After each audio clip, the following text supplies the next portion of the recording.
at the lotus feet of our most beloved Bhagavan Sri Sathya Sai Baba, doing this Gita Yajnam of chapter 9. Let me start with the recitation of the Dhyana Shlokaha. Namostu te Vyasa Vishala Buddhe Pullara Patra Netra Yena Tvaya Bharata Taila Purnaha Prajwalito Jnanamaya Pradipaha Prapanna Parijataya Totra Vetraika Parnaye Jnanamudraya Krishnaya Gitamritadhe Namaha. Sarvopanishado Gavo Dogdha Gopalanandana Partho Vatsaha Sudhi Bhokta Dugdham Gitamritam Mahat Vasudeva Sutam Devam Kamsachanurama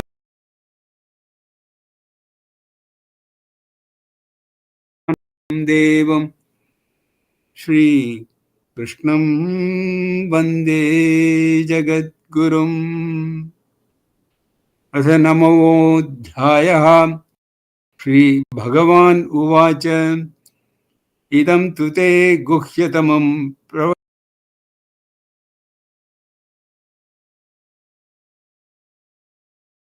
Sahitam Yagnatva Mokshase Ashubhat Rajavidya Rajaguhyam Pavitram Idam Uttamam Pratyakshavagamam Dharmyam Susukham Kartumavyayam Ashraddhadana Purusha Dharmasyasya Param Tapa Aprapyamam Nivartante Mrityu Samsaravatmani Maya Tadamidam Sarvam Jagat Avyaktamurtina Matsthani Sarvabhutani Na Chaham Teshu Avasthita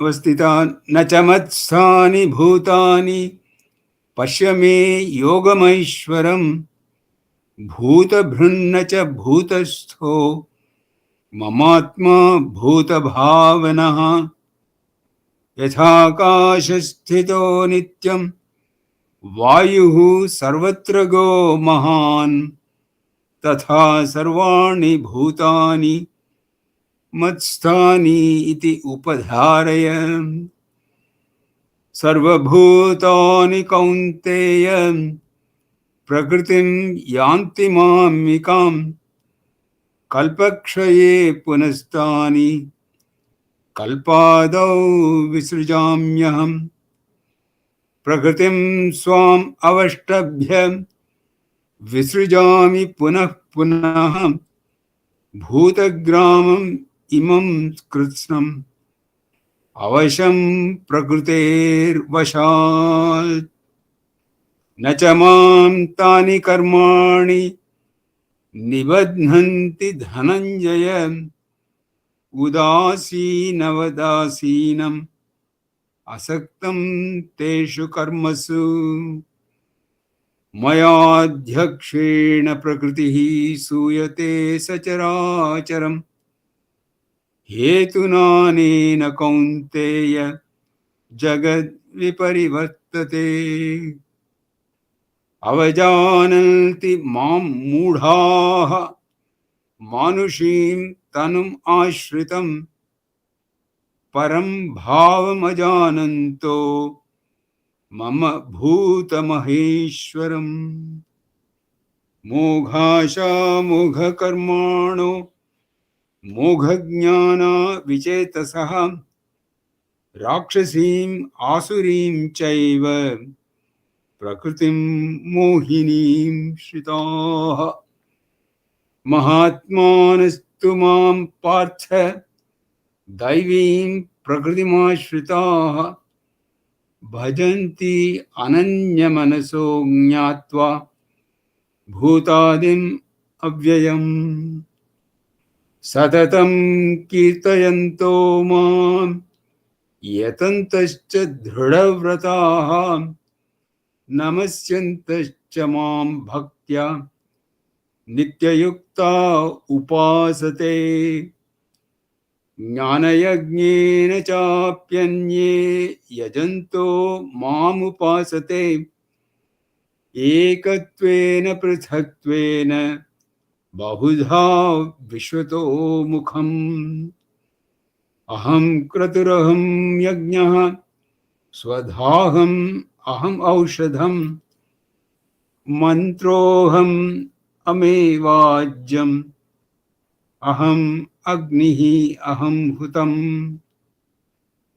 पिताहमस्य जगतो माता धाता पितामहः वेद्यं पवित्रम् ओंकार ऋक्साम यजुरेव च गतिर्भर्ता प्रभुः साक्षी निवासः शरणं सुहृत् प्रभवः प्रलयः स्थानं निधानं बीजमव्ययम् तपाम्यहम् अहं वर्षं निगृह्णामि उत्सृजामि च अमृतं चैव मृत्युश्च सदसच्च अर्जुन त्रैविध्या मां सोमपाः भूतपापा यज्ञैरिष्ट्वा स्वर्गतिं प्रार्थ्यन्ते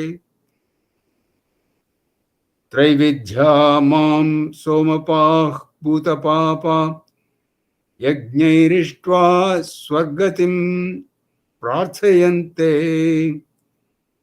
ते पुण्यमासाद्य सुरेन्द्रलोकमश्नुन्ति दिव्यान् दिवि देवभोगान् ते तं भुक्त्वा स्वर्गलोकं विशालं क्षीणे पुण्ये मर्त्यलोकं विशन्ति एवं त्रयी धर्मम् अनुप्रपन्ना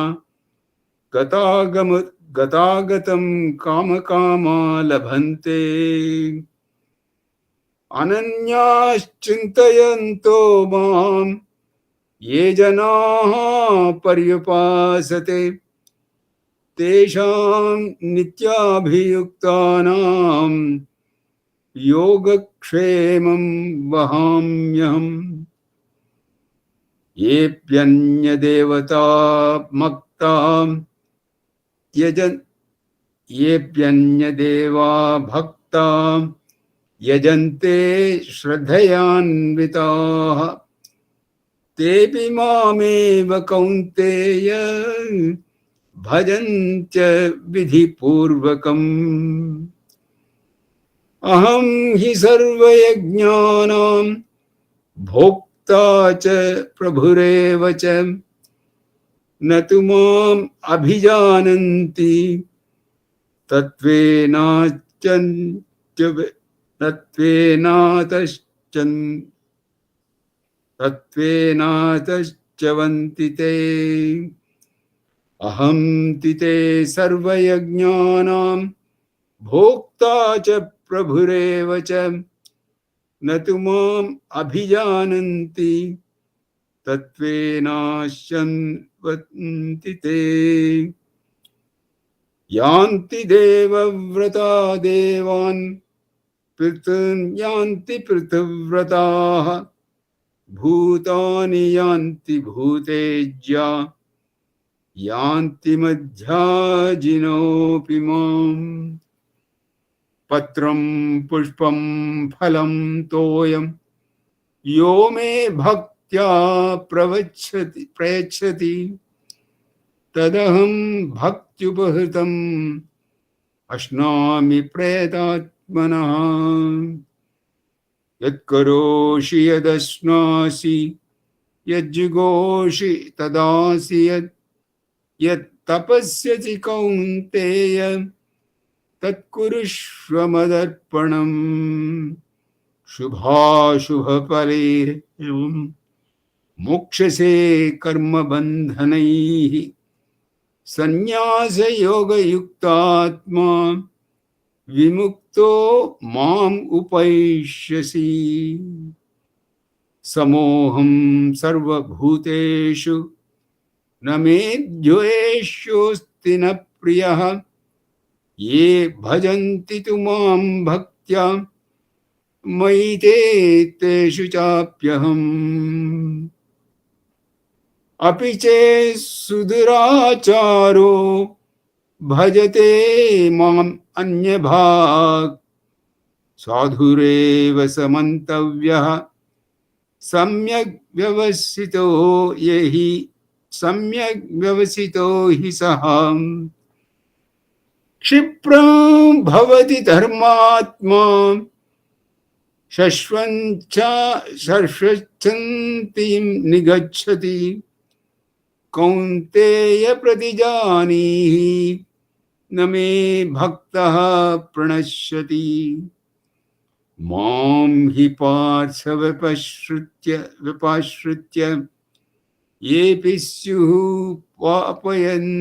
पापयोनयः मां हि पार्थ विपाश्रित्य येऽपि स्युः पापयोनयः स्त्रियो वैश्याः तथा शूद्रः तेऽपि यान्ति परां गतिम् मां हि पार्थ व्यपाश्रित्य येऽपि स्युः पापयोनयः स्त्रियो वैश्याः तथा शूद्राः तेऽपि यान्ति परां गतिम् किं पुनर्ब्राह्मणाः पुण्याः भक्ता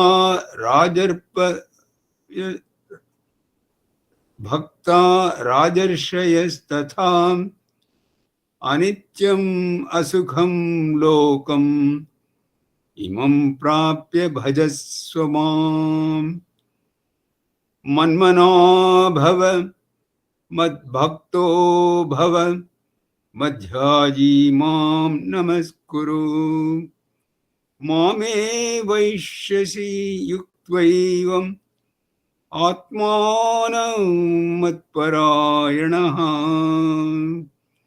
ओम तत्सदि श्रीमद्भगवद्गीतासु उपनिषत्सु ब्रह्मविद्यायां योगशास्त्रे श्रीकृष्णार्जुन संवादे राजविद्या राजगुह्यं योगो नाम नवमोऽध्यायः। Sharda Hatti, you may start your presentation. Okay. Sai Ram to all. Yeah, we are continuing with Rajavidya Rajaguhya Yogam 9th chapter, verse 18. I'll just read out the verse.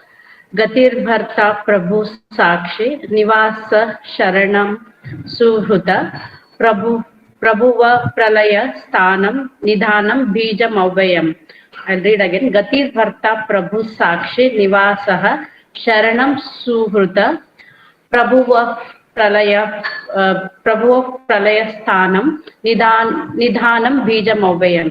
So if you look at the word by word meaning, Gati means in Sanskrit it is called as goal or the way, both the meanings. It has got both the meaning. Gati means the goal and the way. Bharta means the supporter. Prabhu means the Lord. Sakshi means the witness. Nivasa means the abode. Sharanam means the shelter. Suhruta means the friend. Prabhuva means the origin. Pralaya means Sthanam means foundation. Nidhanam means the treasure house. Bijam means the seed. Avayam means imperishable. So here in this verse, Shri Krishna takes he takes us above bodily consciousness, and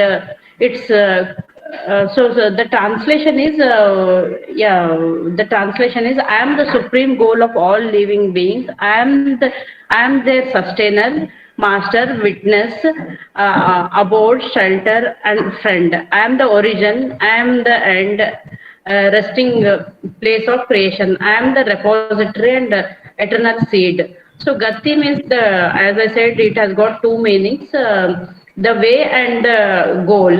Gati, the destination where we want to go.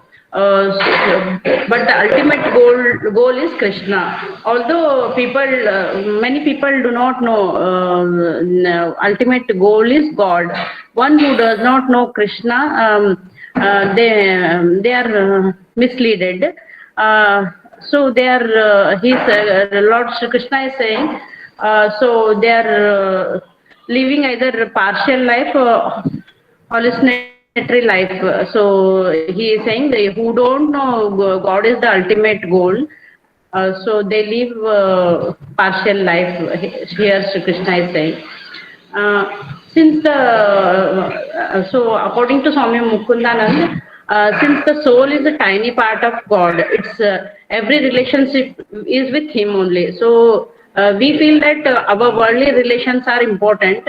However, each soul is connected to God only. However, in bodily consciousness, we look upon the relatives of the body as our father, mother, beloved child, and friend. We become attached to them and repeatedly bring them to our mind, thereby getting further bounded in the material illusion. So he says that they are also connected to God only. Ultimately, our goal should be God. But none of these worldly relatives can give us the perfect love that our soul yearns for. So these relations are temporary, and what we want in life only God can give it to us. Because there are two reasons why these relations cannot give us the love that soul yearns.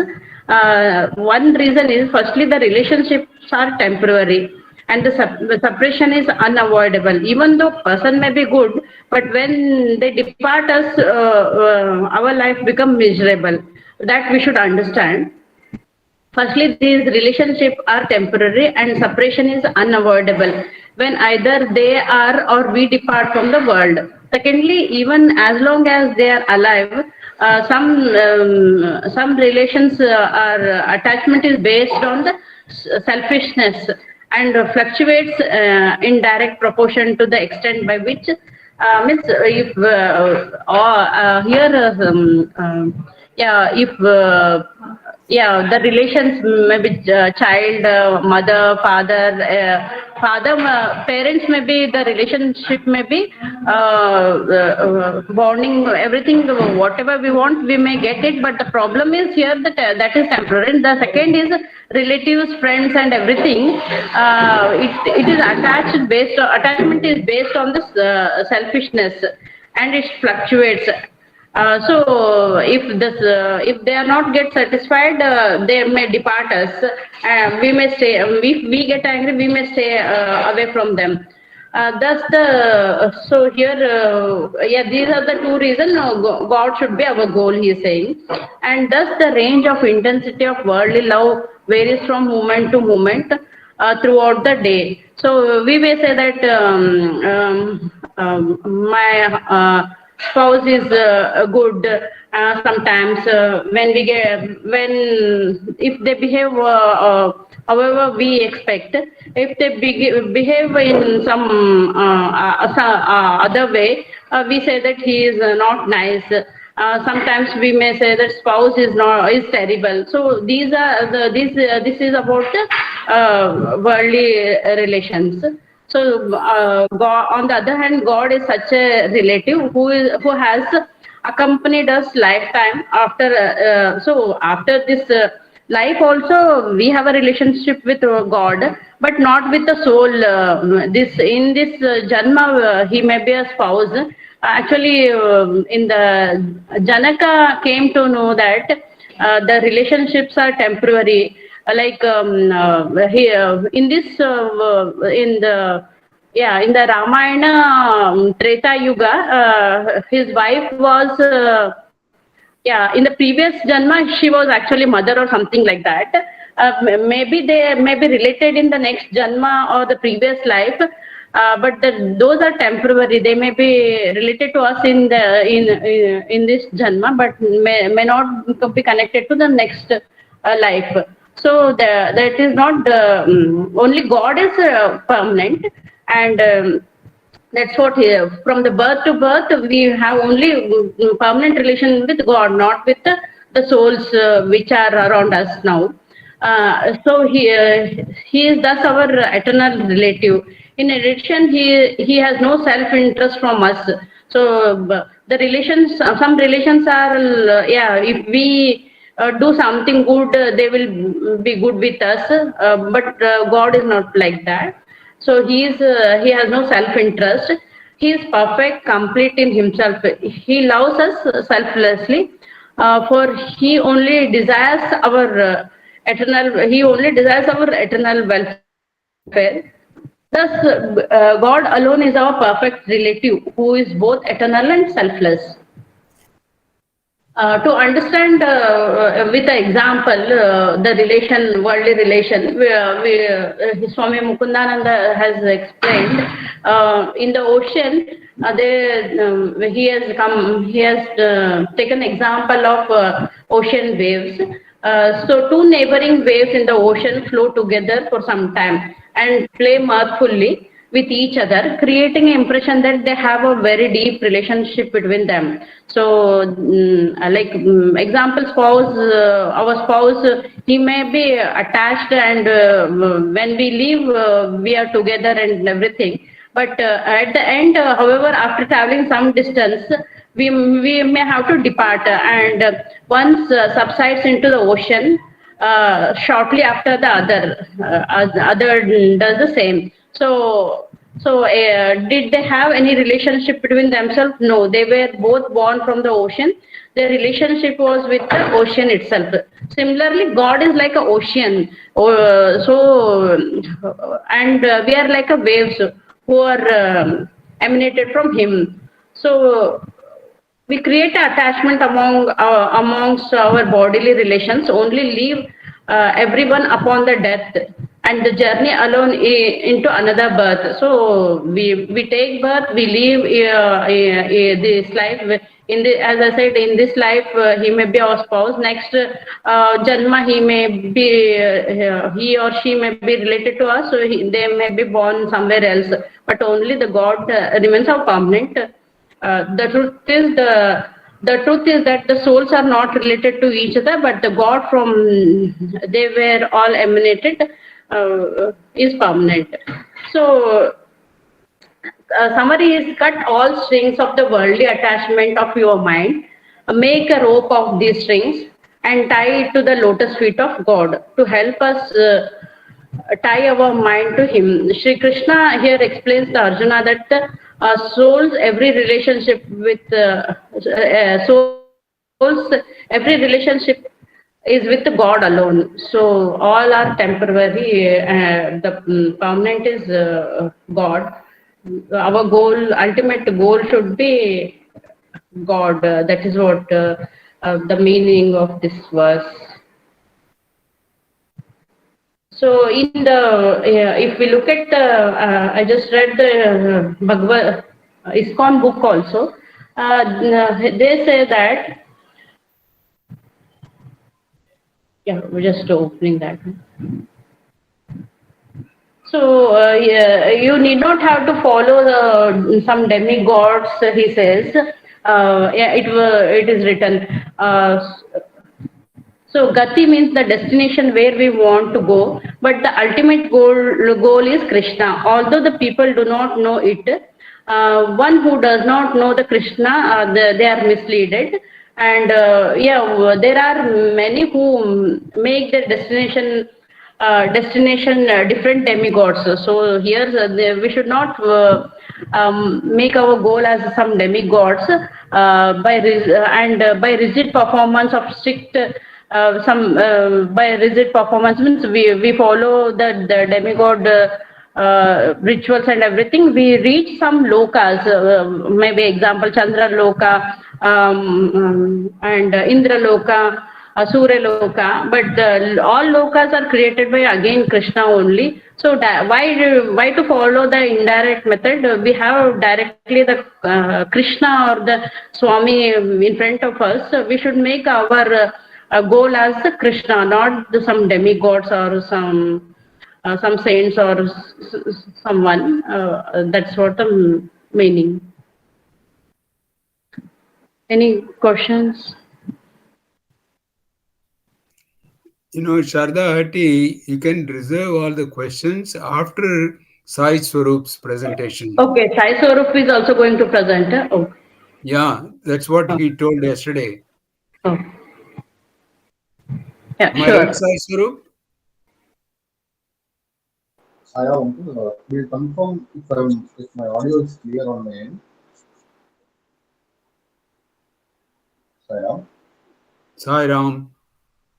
Uncle, is my audio clear, Uncle? Could you just confirm once?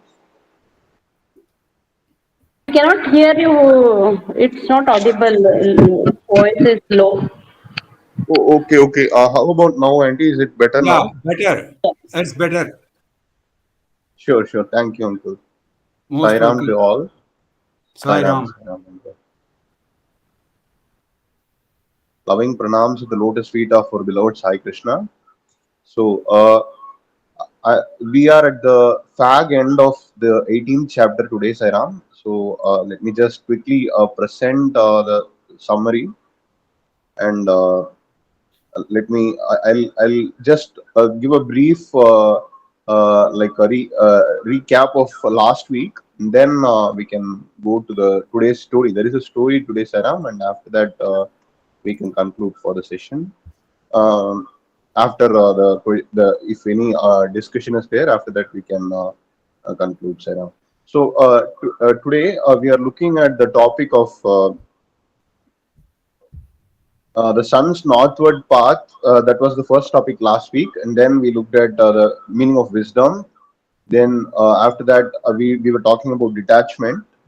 So Swami was emphasizing on the importance of detachment and how it's not easy to practice as such, but we have to dedicate all our actions to the Supreme God, so that it becomes easier in a kind of a way, but not exactly. So the constant the Sarvam Krishnarpanam, that attitude, if we develop, then it becomes kind of manageable, so that we will be able to live with the detachment. Like what Swami says, it's like the water drop on a lotus leaf. We can live with that kind of feeling, Sairam. So Swami continues. Sorry, hearing this, Arjuna actually replies, is it possible? Do you think that the spiritual discipline of complete detachment is simple? Is it easy to practice? Even accomplished ascetics find it difficult, and you recommend it so glibly to people like me. You speak of it as if it were a very simple task, but it is a formidable endeavor. I feel you are putting me on trial with such suggestions. Can I ever attain that state? Can I win liberation? Can I attain moksha? I have no hope, he said, and he sat dispirited. So Krishna is actually watching him, and he replies that Arjuna, there is no need to get perturbed, or no need to get desperate just for this. No one gets faith as soon as one hears of it. So one must delve into it with the help of reason. Then it will be found that this discipline is not as hard as it is imagined to be.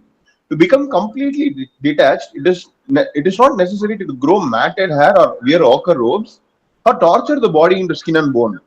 It is enough if you do all acts dedicated to the Lord without any desire. This is the secret to liberation. So the Swami says that again. He says that the secret to liberation is dedicating all our actions to the Lord. Then Swami says performing all activities in this manner is not difficult.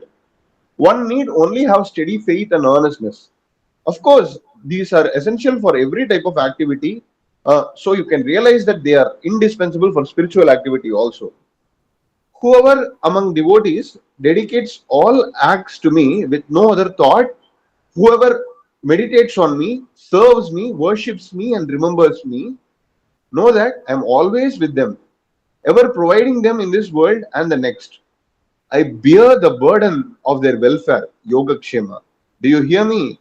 Asked Krishna, patting Arjuna again on the back and imparting courage to his drooping heart. So again, Swami says that one who dedicates everything to me and one who worships me, meditates me, and then surrenders to me, and always remembers me. Uh, Swami goes to the extent of saying that I will provide for them in this world and also in the next world. That is, in this birth and also the next one. So Swami says that I take care of your welfare. I take care of whatever that you need. That is yoga and shema. So Swami says this in order to encourage Arjuna at the point of his despair. So this statement about the Lord guaranteeing the welfare of the devotee has given rise to a great deal of misunderstanding. Even pundits, not to speak of others, have failed to grasp its real import. The commentators on the commentators on the Gita propagate this declaration in manifold ways. This most sacred sentence is to the Gita as the navel is to the body. The navel of Vishnu was the place where Brahma took birth. This verse is the navel or the place of nativity for those who thirst for the wisdom of Brahma. So, if this verse is followed in practice, the entire Gita can be understood. So, Swami says that many people actually twist and many people modify and many people misinterpret this particular verse from the Gita, and they try to portray it in many different ways, trying to push their own agendas. But Swami says this is a very sacred verse, and if you look at it the right way, this gives us the essence of the Gita as such. Swami says, Swami compares it to the navel of the human body. The navel is where one takes birth, and similarly, the navel of Vishnu, the Nabhi of Vishnu, is where even Lord Brahma took birth. So, Swami says, if this is followed in practice, then the entire Gita can be understood. So, Swami says, there are many interesting stories about this verse of chapter 9, verse 22 of chapter 9. So, I shall give one example. A learned Pandit was once giving discourses on the Gita in the august presence of a king. One day, the turn of this verse came. For those devotees who worship me alone, meditating on me with no other thought, who are ever steadfast, I carry the burden of their welfare. So Swami says the Ananyas Chintayanto Mam Ye Janaha Paryupasate Tesham Nityabhiyuktanam Yogakshemam Vahamyaham. So what happened is the Pandit was actually enthusiastically explaining the many-sided implications of this verse. But the king shook his head and said, the meaning is not correct. He continued to dispute the correctness of every one of the explanation the Pandit gave. The poor Pandit had won meritorious distinctions at the court of many a king and was honored by all of them with pompous titles. He felt stabbed when the king, in the presence of the entire band of courtiers, condemned his explanation of his verse as wrong. So he smarted under the insult. Plucking up courage, he again set upon his task and collecting all his scholarship, plunged into an eloquent discourse on the multiple meaning of the words yoga and welfare kshema. So the king did not approve of even this. He ordered, find out the meaning of this verse, and having understood it well, come back to me again tomorrow. So with this, the king rose from his throne and went into the inner apartments. So what happened is, once there was a Pandit in the court of a king, he was trying to explain the verse Ananyas Chintayantomam, the 22nd verse from chapter 9. So when he explained it, the king was actually saying that no, whatever you said is not correct, and he tries to dispute that.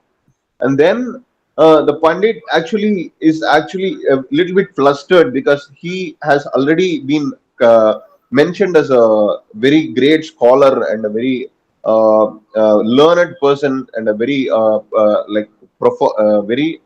very famous, and he's a renowned Pandit in every court of every king. So Yet this king is not satisfied with his explanation and his elaboration of the verse.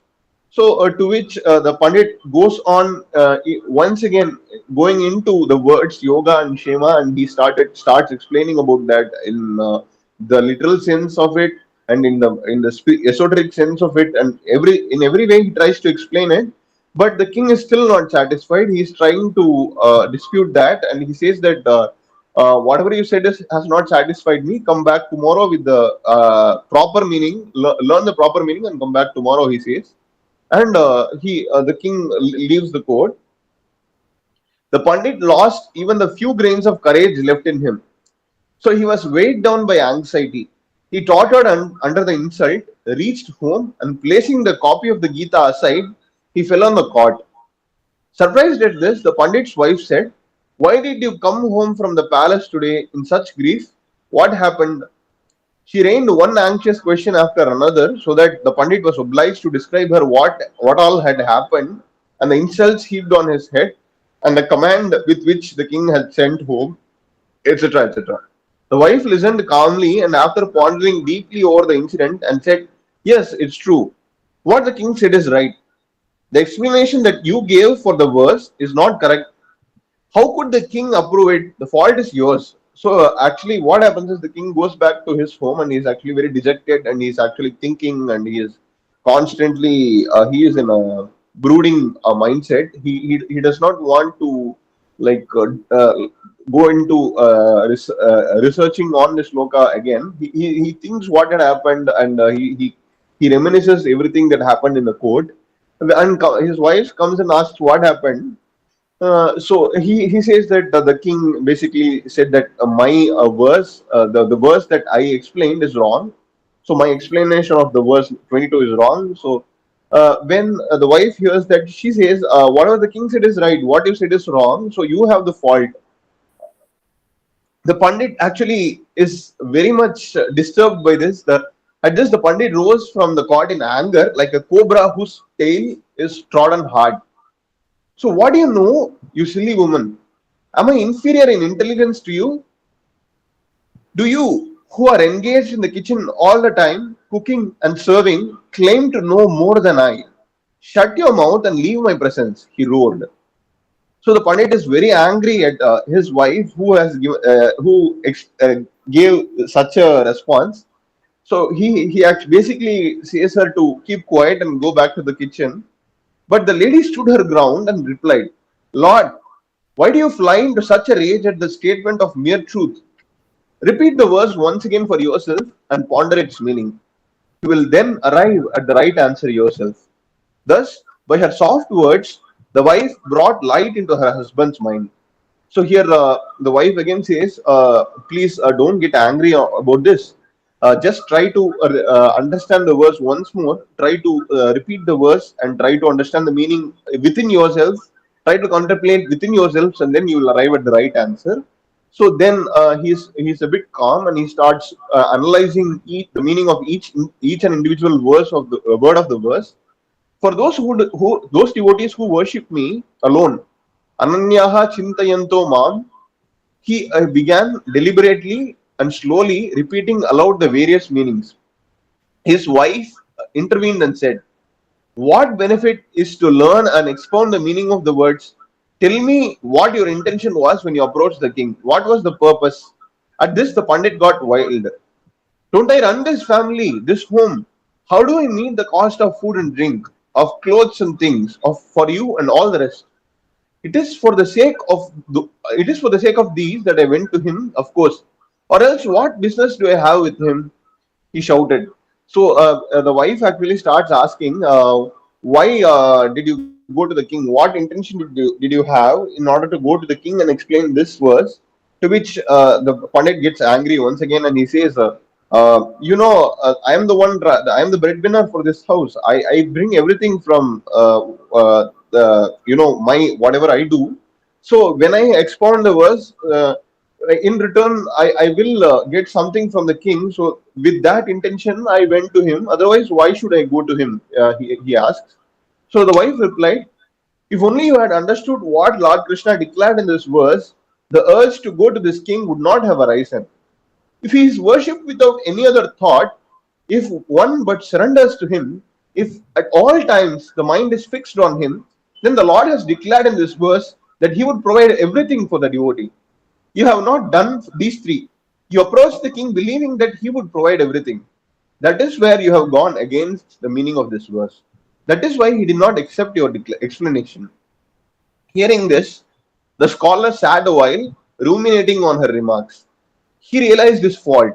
The next day, he did not proceed to the palace. Instead, he immersed himself in the worship of Krishna at home. When the king asked why the Pandit had not appeared, courtiers said that he was staying at home.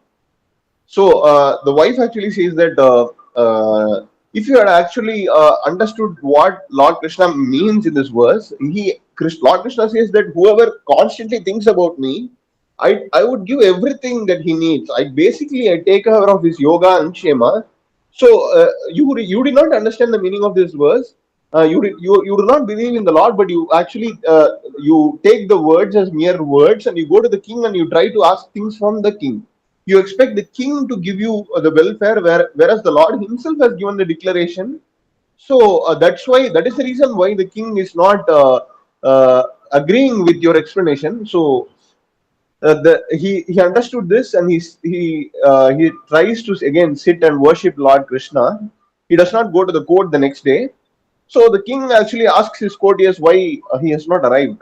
Then the courtiers explain that the Pandit is still staying at home and he is not coming to the court. So the king sent a messenger, but the Pandit declined to come. He said, "There is no need for me to go to anyone. My Krishna will provide me with everything. He'll bear my welfare himself. I suffered insult because I did not realize this for so long, being blinded by eagerness to know the manifold meanings of mere words. If I surrender to him and ceaselessly engage in worshipping him, he'll provide me with all I need." So the king again sent a messenger asking the Pandit to come directly to his home. But the Pandit replies that no, I will not come. I don't have any need to come. And my Krishna can sustain me. My Krishna will take care of my yoga kshema.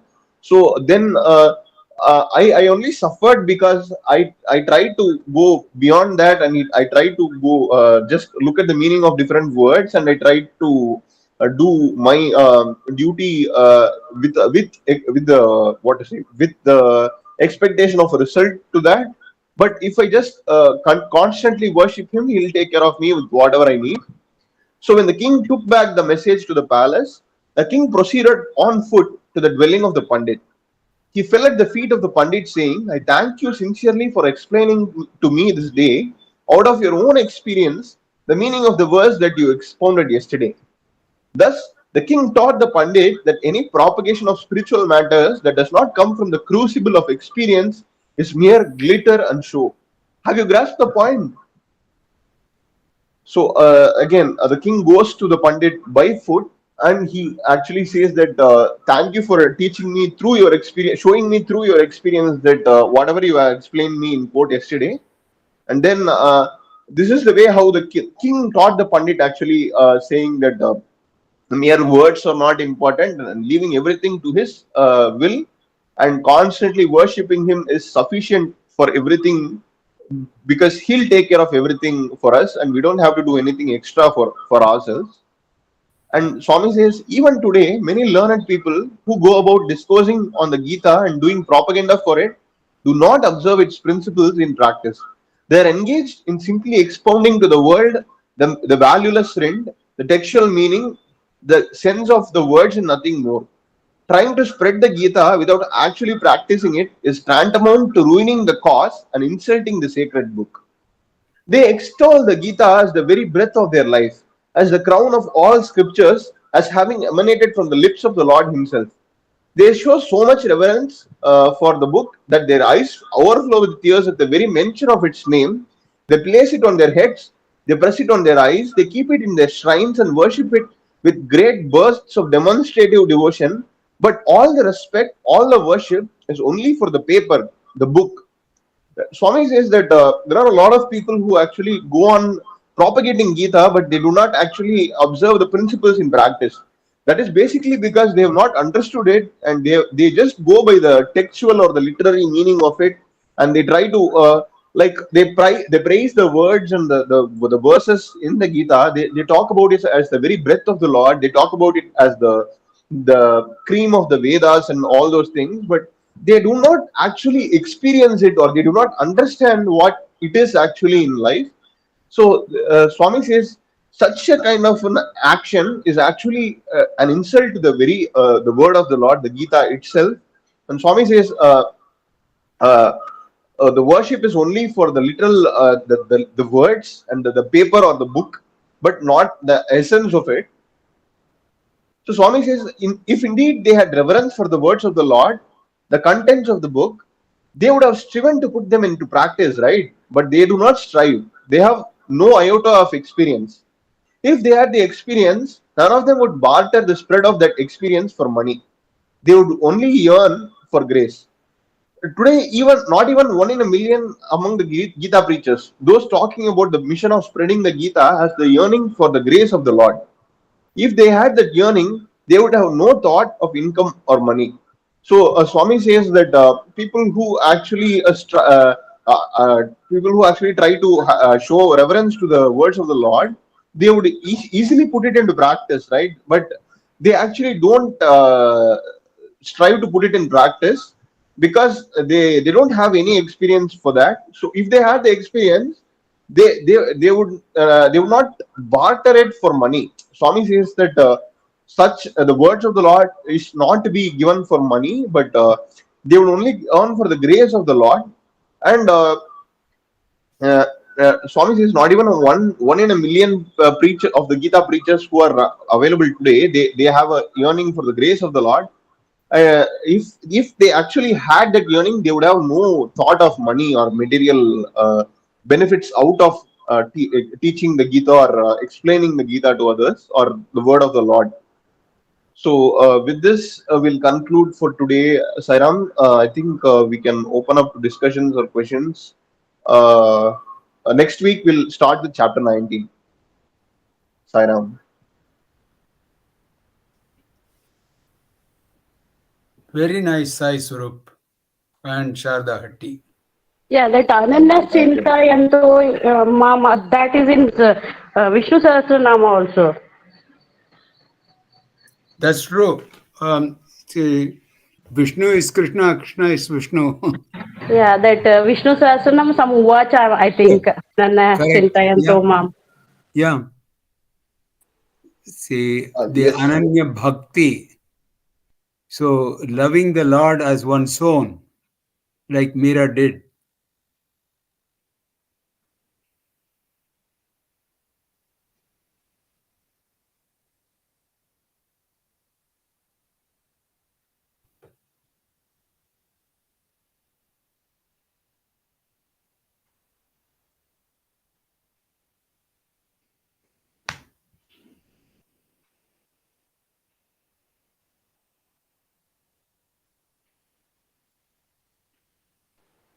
Sairam. Sai Ram. Yes, yes, uncle. Yeah, you were saying something, uncle. We couldn't hear you, I think. Or I think Uh, it's, at my end, it was disconnected, I think. yeah, as Sharda Hatti was saying, Ananyaha Chintayanto Mam, Ye Janaha Pariyupasate, Tesham Nityabhiyuktanam, Yogakshemam Vahamyaham. So, the Lord is taking care of the entire burden of our happiness, our oneness with Him, our joy. Even He loves us so much that we are able to experience His love and share it with Him, with everyone, and see Him with everywhere. So there is no feeling of separation from that oneness, the divinity that He is trying to inculcate in each of His creation. It is amazing. I just am thrilled by this, the radiance of this tremendous intelligence of Krishna. In very simple way, as a cowherd boy, he is able to share this and demonstrate the appreciation at animal level, that the cows come and lick his lotus feet and secrete so much of milk. Very simple.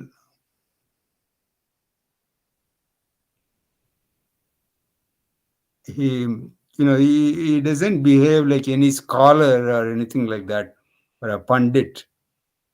It's an ordinary cowherd, very simple, and yet able to generate these very fine feelings of devotion, love, oneness, unity, yoga bhavam.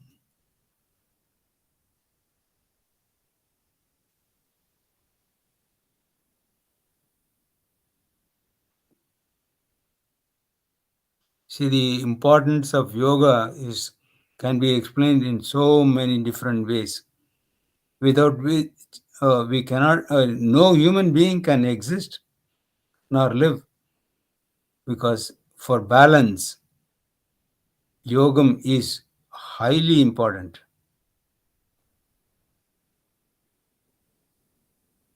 It's a very charming intelligence of Krishna, the radiating brilliance.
I think if no questions or no, Sure.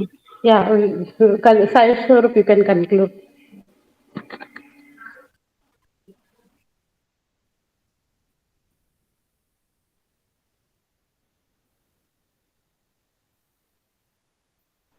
Om Shanti Shanti Shanti. Sai Ram, everyone. Sai Ram.